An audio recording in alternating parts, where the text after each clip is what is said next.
तो अब से कुछ दिन पहले मैंने आपको बताया था कि चीन ने कंफर्म किया है कि वो अपनी सेना में 1000 स्टेल्थ लड़ाकू विमान शामिल करने जा रहा है। और इस खबर के आने के बाद पिछले कुछ दिनों में एक पैनिक सिचुएशन आ गई है, न सिर्फ भारत में बल्कि अमेरिकी वायुसेना में भी, क्योंकि उनके पास भी इतने स्टेल्थ लड़ाकू विमान नहीं है जितने चीन अपनी वायुसेना में शामिल करने जा रहा है। वही भारत की बात करें तो भारत के पास एक भी नहीं है। जी हाँ, बिल्कुल सही सुन रहे हैं। और ये कितनी चिंता की बात है, इस बात से आप अंदाजा लगाइए कि अमेरिका के पास आज 2024 में करीबन 630 F-35 जेट मौजूद हैं और 130 F-22 रैप्टर मौजूद हैं और इसके अलावा 20 B-2 सीरीज के स्टेल्थ बॉम्बर भी मौजूद हैं। यानी कि देखा जाए तो अमेरिका के पास ऑलमोस्ट 800 के करीब स्टेल्थ टेक्नोलॉजी के लड़ाकू विमान मौजूद हैं। इसके बावजूद वो लोग चिंता कर रहे हैं कि कहीं स्टेल्थ के मामले में चीन हमसे आगे ना निकल जाए, जबकि यह बात सबको पता है कि चीन का जो 1000 स्टेल्थ लड़ाकू विमान है उनमें से 300 से लेकर 400 ऐसे होंगे जो 100% स्टेल्थ नहीं होंगे। उसके बावजूद अमेरिका चिंता में डूबा हुआ है और प्लानिंग कर रहा है कि अपनी सेना में कम से कम 300 से ज्यादा और स्टेल्थ फाइटर जेट शामिल करे,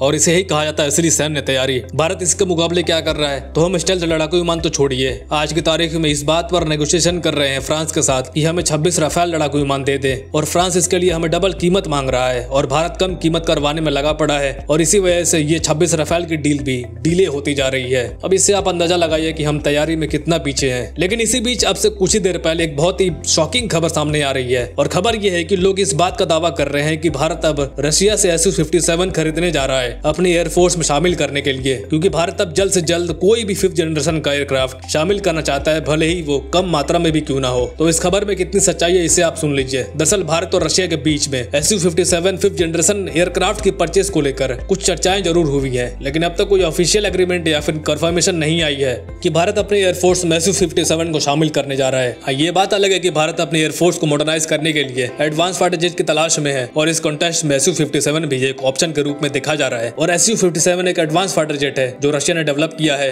और ये 5th जनरेशन के एयरक्राफ्ट की कैटेगरी में आता है। और नो डाउट इस एयरक्राफ्ट की कैपेबिलिटीज काफी इंप्रेसिव है, जिसमें एडवांस एवियोनिक्स और स्टेल्थ टेक्नोलॉजी और सुपर क्रूज कैपेबिलिटीज शामिल है। लेकिन कुछ साल पहले इस एयरक्राफ्ट से कुछ खामियां बाहर आई थी, इसीलिए भारत इस फाइटर जेट को खरीदने में हिचकिचा रहा है। और भारत के फाइटर जेट फ्लीट को अपग्रेड करने के लिए राफेल जेट्स का परचेज ऑलरेडी किया जा चुका है, और फ्यूचर प्रोक्योरमेंट्स के लिए भी कई ऑप्शंस कंसीडर किए जा रहे हैं, जिनमें अमेरिकन F-35 है, यूरोपियन टाइफून है और इंडिजीनियस डेवलप HAL का M भी शामिल है। इसलिए जब तक कोई ऑफिशियल अनाउंसमेंट नहीं होती है, हम ये नहीं कह सकते कि भारत Su-57 को परचेज कर रहा है। और ये फ्यूचर के डिफेंस प्रोक्योरमेंट्स प्लान्स पर भी डिपेंड करेगा, और भारत की स्ट्रेटेजिक और ऑपरेशन जरूरतों को ध्यान में रखते हुए ये फैसला किया जाएगा कि हमें Su-57 खरीदना है या नहीं, क्योंकि रशिया इसमें लगातार सुधार कर रहा है, और रशिया का प्लान यही है कि वो इसका नया वर्जन भी एक इम्प्रूवमेंट वर्जन लॉन्च करेगा। तो आपको क्या लगता है, हमें क्या करना चाहिए, कमेंट्स में बताइए। और आज के लिए इतना ही। Thank you very much for listening. See you in the next video.